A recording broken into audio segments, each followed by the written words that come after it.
Hello all, welcome back to the channel, Real Reflections. Hope you're all doing well. Don't forget, if you are new to the channel, leave a like, comment, subscribe if you like what this video is about. So yeah, let's get straight into it. So last night I went to see a 30th anniversary screening, a 4K restoration, which was done at the 4K restoration of the film itself was done, I think 2015-16, I think. But yeah, 30th anniversary screening, one-off of Paul Verhoeven's much maligned at the time, now somewhat critically reappraised, campy, trashy classic, well, or not, depending on your opinion, Showgirls. This is the Blu-ray. I've got the film here. There is a 4K, well, I'm hoping off the back of this we get a 4K in the UK of this. There is one from Vinegar Syndrome, I believe, in the US already, but and 4Ks are region free, so you're able to import, but obviously more expensive as a result, really. So hopefully we get one in the UK off the back of this, but I don't know, because the rights over here are by Pathé. So, but yeah, like I say, attended a screening of this. So there was two films this last week that I wanted to see, both 30th anniversary screenings, one-off screenings. And I can only really pick one, just due to time constraints. And the other one was Clueless. And then there was this. And I picked this. I like both films, so, but, yes, I went to Showgirls, and in the screening, I was the only person there. So I had the whole cinema to myself, and I was the only person watching this film, which is kind of like a weird poetic irony, I think. For Showgirls, because if you know anything about this film, like I say, controversial, maligned, kind of still a bit of a hidden gem, I think. I mean, like I say, I was the only person in the screening, but which, you know, kind of the reason why I think that's kind of weirdly poetic and ironic is because obviously this is a film that notoriously has a lot of, lot of sex scenes, a lot of sex in it, a lot of nudity, some sexual assault in it. And I thought, wow, isn't that just great that I seem to be the only sleazy looking male, lone male going to watch this film, which I think one critic actually did famously say that it's, this is for people who don't have the kind of the kind of balls to go into a porno theatre. So I was thinking, oh, okay, well, I'm that person, I guess. So either this is like a searing indictment of everyone else's movie tastes, that I was the only one in there, or an indictment of my own.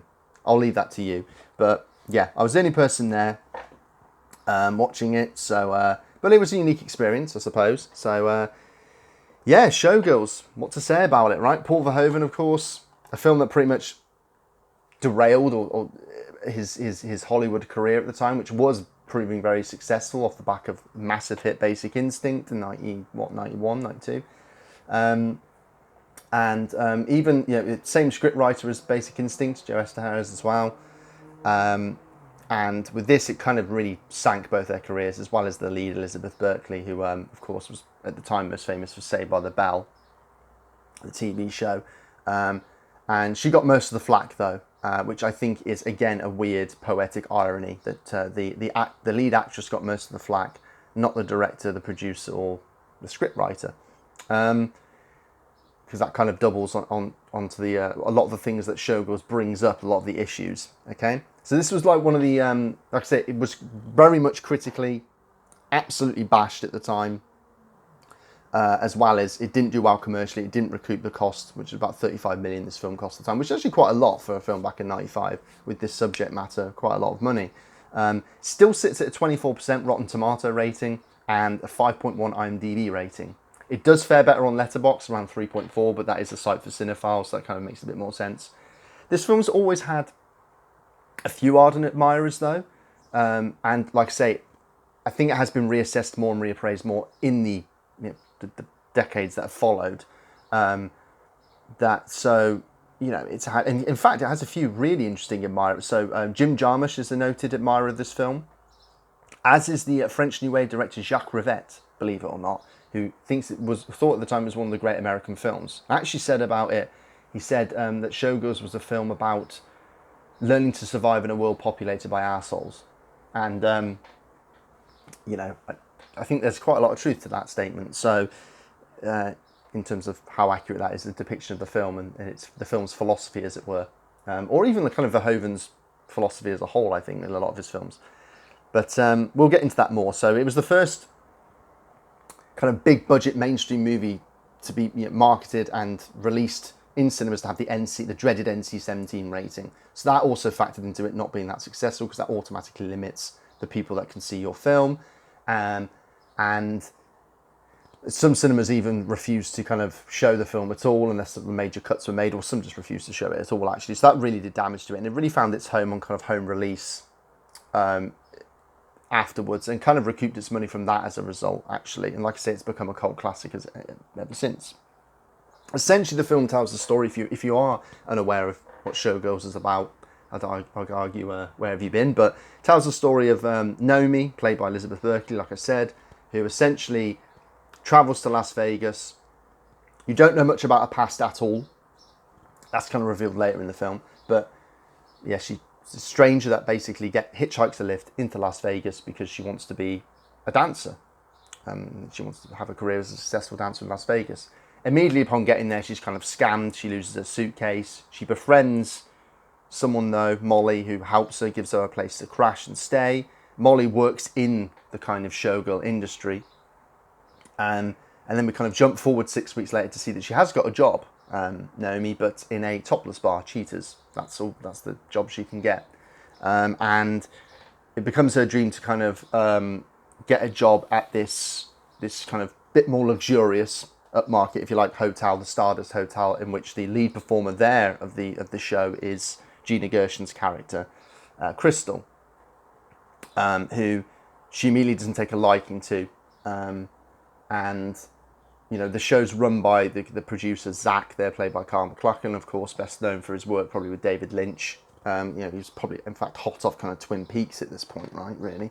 And yeah, it's essentially, she's someone who's kind of, she can handle herself, but she's a character that's also kind of into this fresh, new world of Las Vegas, and she's naive. Therefore, she's prone to being exploited. And this film very much is about the exploitation, particularly of women and their bodies. So, yeah, there's a lot to say about this film, I think, and that's what immediately makes it a kind of, if a film has a lot to say about it, it can't be one of the worst films ever made, right? And it does, unfortunately, still kind of carry that reputation as being one of the worst films ever made. But and I think a lot of people do enjoy it on that ironic level, i.e., so bad it's good. But like I say, that the film does have some ardent admirers that think, no, it's not so bad it's good. It is just a good movie. Like I say, the aforementioned Jim Jarmusch, Jack Rivette, to name two notable directors that do enjoy it for what it is, and what it has to say. But this film famously accumulated the most Golden Raspberry Award nominations at the time in history, 13, I believe.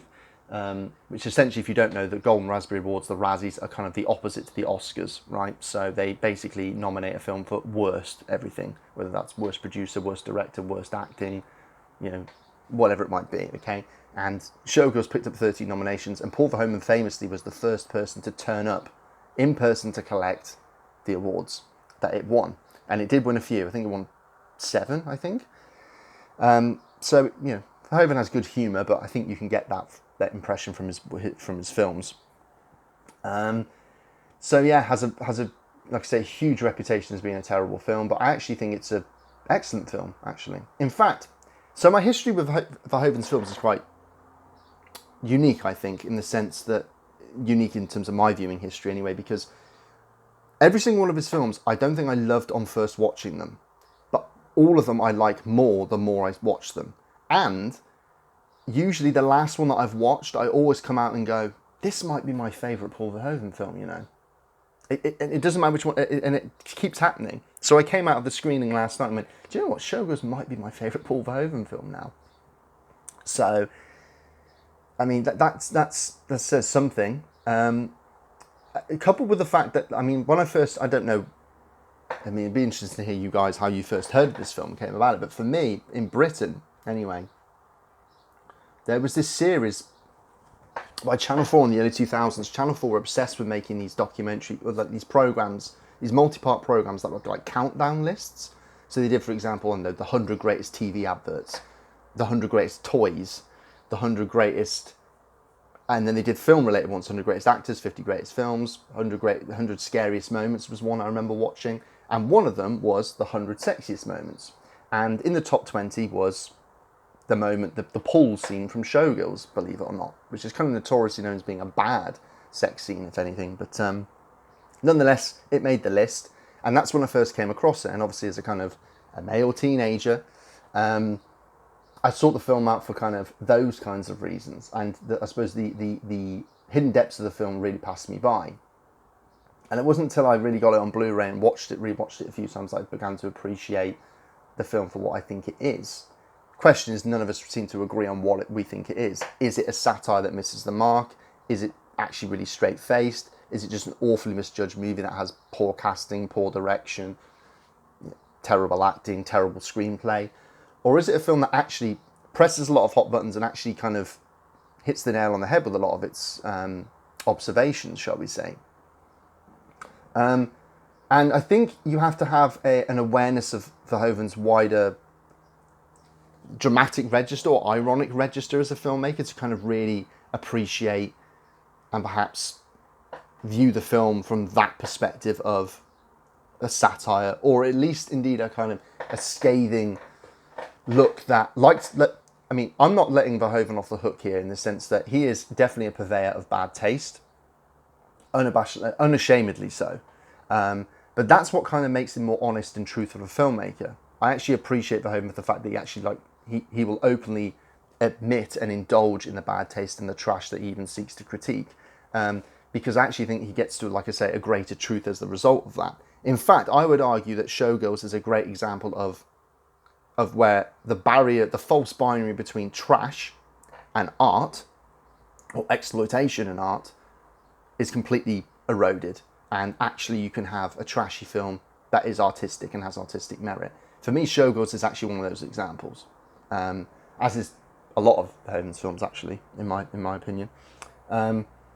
So, you know, this is a film which, for me, again, you can painfully maybe misjudge on first viewing. Although saying that, the joke could be on me, because a lot of people might just say, look, it's not that deep. It's literally just a terribly made movie that everyone has since overanalyzed, and I'm one of those people that probably overanalyzes it. But hell, that's one of the pleasures of watching movies, I think, is analysing these films.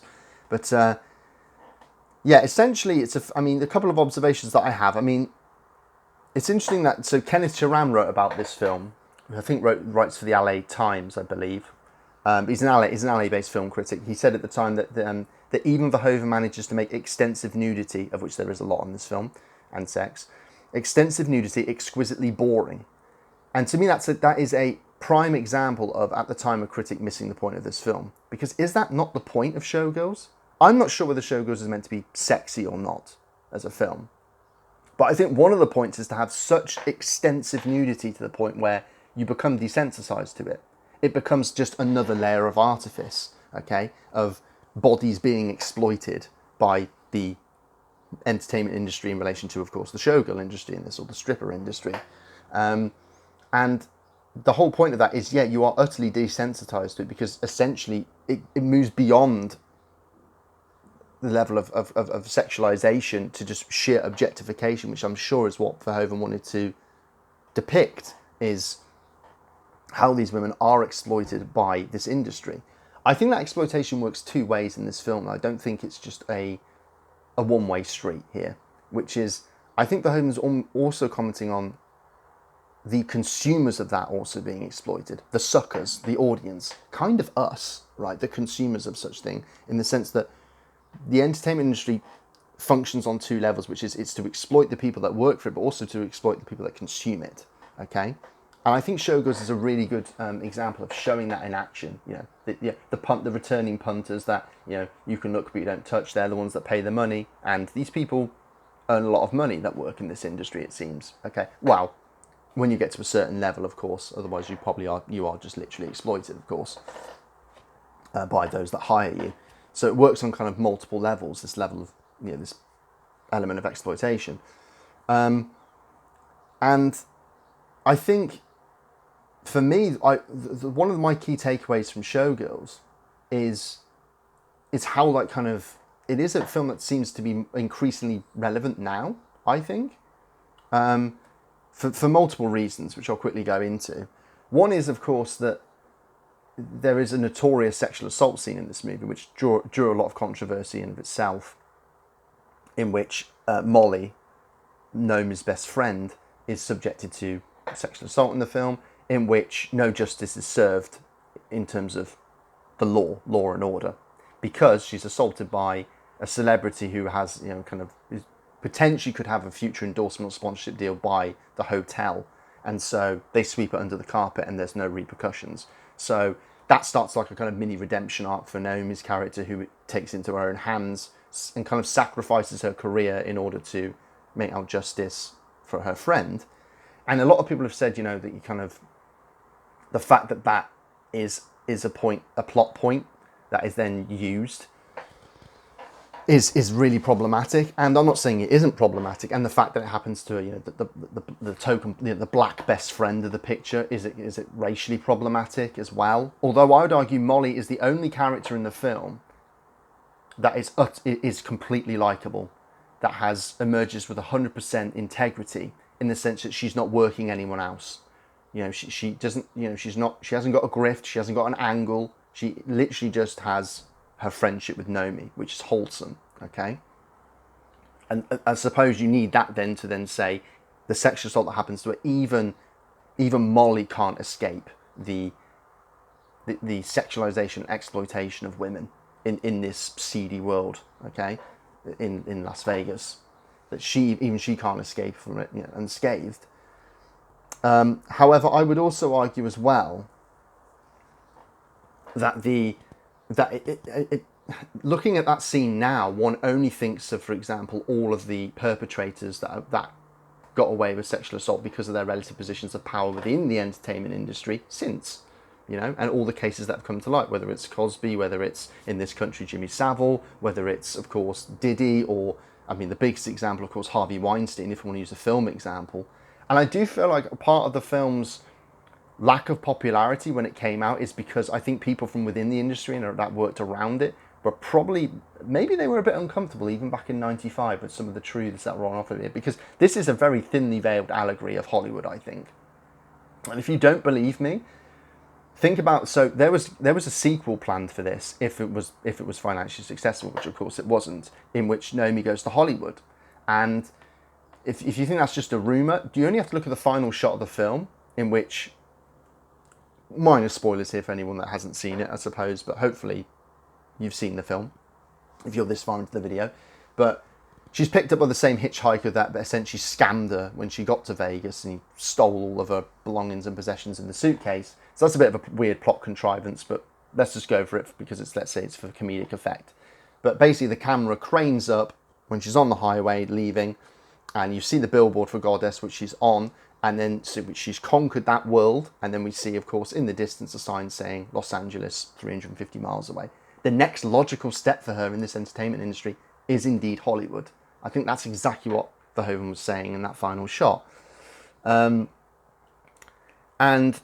like I say, for me, the main observation I walk away with in this now is another way it's relevant is I think of the proliferation of and the popularity of what was pretty rare back in the mid-90s, but now is so commonplace, which is reality TV talent shows. This film plays like a backstage drama for a reality TV show. Okay, in fact, a lot of the plot of Showgirls, which you could argue is Showgirls is a tonally uneven movie, and also it's quite almost mechanical in the sense you get a lot of the same kind of scenes playing out over and over again in a sense, but you get this whole backstage drama in which of all the girls kind of trying to one up each other, and because they're all competing for a place in this show, right? And they all want to be the kind of the top girl, okay? And basically what the dog eat dog ruthless world of trying to just get one over so you can be that top person, okay? But for me, the way it plays out, like, and the things they have to do to get a place in these shows, it plays out like this kind of talent competition. Really only, to me, kind of brings to mind the talent shows that we live in the era now of, like Pop Idol, X Factor, Britain's Got Talent, Strictly Come Dancing, Dancing on Ice, all these things which basically are the landscape of kind of what you call it, like the emotional pornography of reality TV. The idea of, people get so heavily invested in a group of people trying to make it through a competition, and only once that competition ends, you don't give a toss or a shit about who was in it. Roll on the next year. It's just a part of this entertainment complex, right?